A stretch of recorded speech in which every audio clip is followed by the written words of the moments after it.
As you can see, this unit was UL listed without any overcurrent protection in it from the factory. On the AC primary, it's used on the secondary, but not on the primary. Okay, so this is our fuse block here. We're using a rosin core solder, and we have some electronic soldering flux. We're going to take our wires, we'll just tin them with our, dip them in our flux.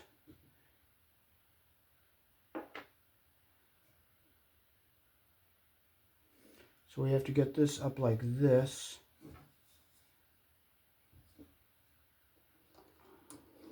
And that's why we can get it up here like this. Okay, we'll be able to get it tinned like that. So we will clip a little off of our wire here because it's a little long.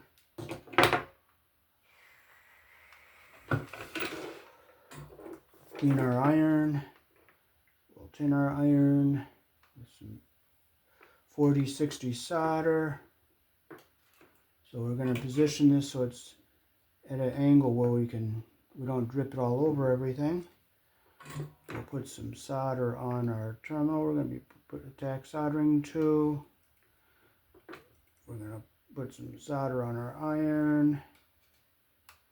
Bring our wire up here. We'll get the insulation up to the bottom of our terminal here. There we go. That's what we want right there.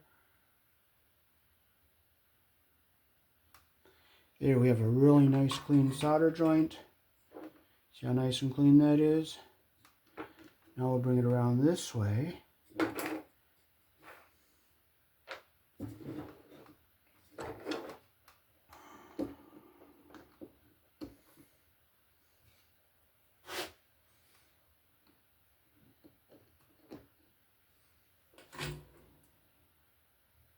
Get some solder on our pad there. Our wire is just a little long here, so we'll just clip a little off of it here.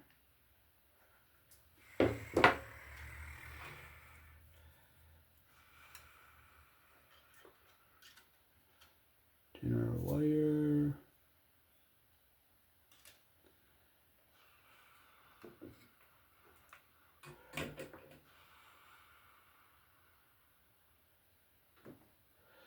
Unfortunately, I can't reach it up there, so I have to bring it down here and try to get it this way. See if I can clip it this way. If I can't, I can't. I'm not going to get all worked up. Okay, maybe we might be able to clip it this way, like that.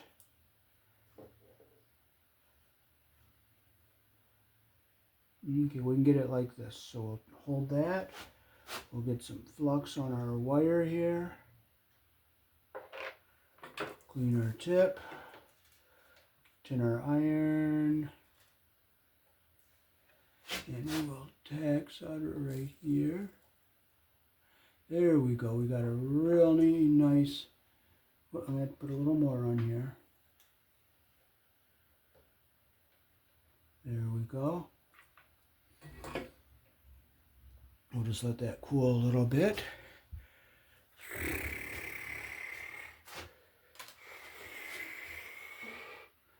Okay, now we're done with our soldering iron, so we'll tin it and turn it off.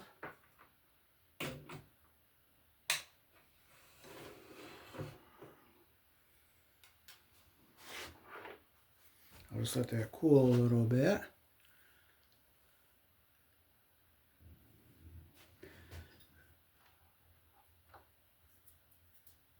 Okay, so we have our hole right down here to screw it down to, so we'll just look at our solder joints. We have nice clean solder joints here.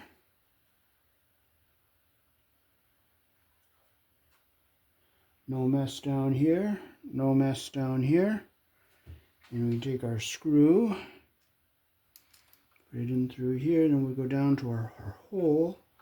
It's right back in here, so we'll bring it right down here.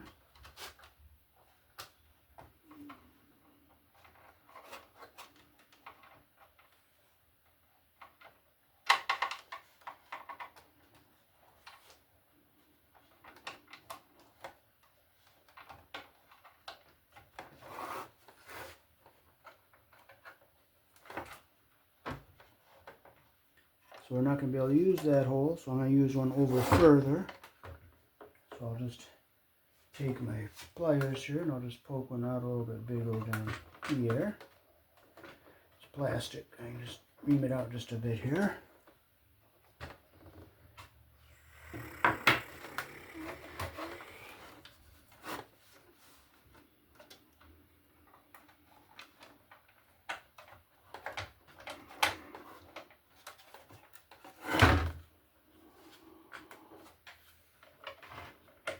So I just have to poke that hole a little bit, make it a little bit bigger.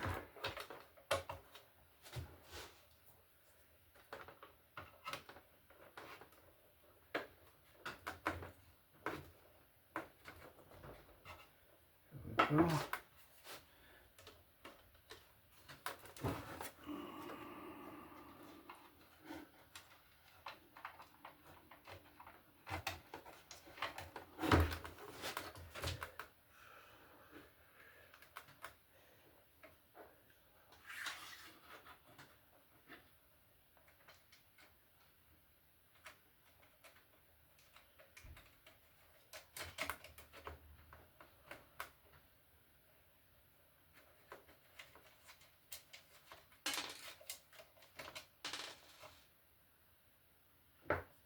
I'll just flatten off the plastic there.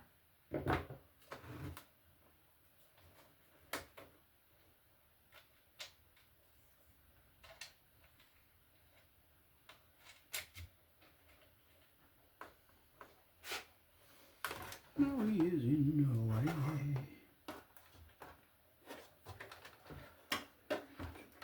Make sure my block is nice and straight here.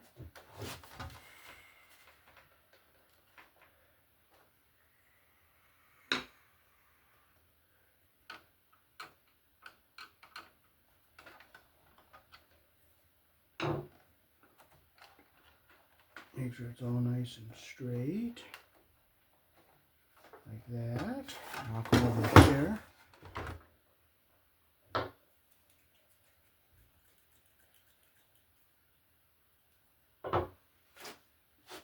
I'll hold the screw with the screwdriver.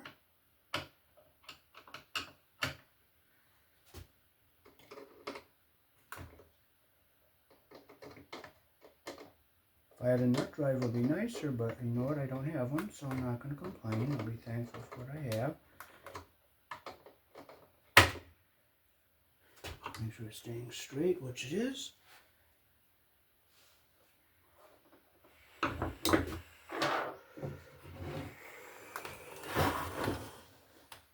And it moves a little bit, but you know what? You don't get frustrated over stuff like that.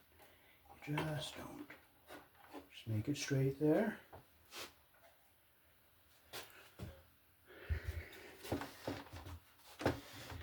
And we'll stick our 1 amp fuse in here. But first I want to show you something with the fuses. If you look at the filaments in the 15 amp and the 20 amp, 15 is blue and the 20 is orange, you'll see how large that filament is. So if something shorts out in the transformer while it's taking time to blow the 15 or the 20 amp fuse, it could overheat the cord because the cord is only rated for like 5 amps. And see how small the filament is in the little 1 amp fuse I'm going to put in the stereo component? That will blow before the cord even gets warm. Okay, so I'll stick this 1 amp fuse down in here.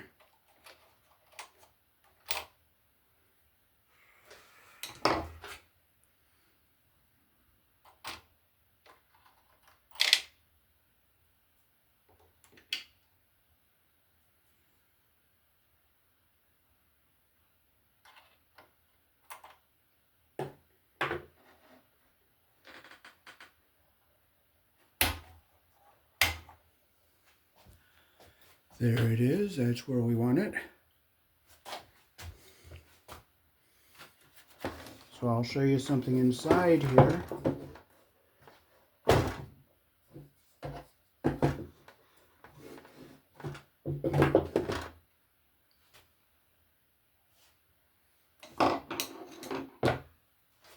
See these rectifier diodes here?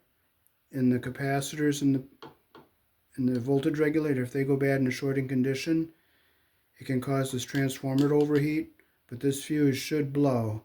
But if it doesn't blow in time, this transformer could start to heat up. But many units do not have any fuse in them at all. But it's best to have your fuse in the primary and in the secondary.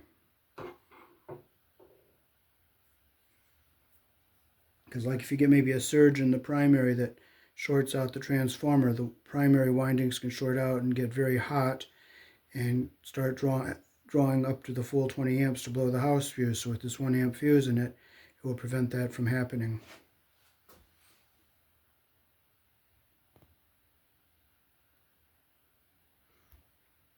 And there's the fuse I put in the AC primary.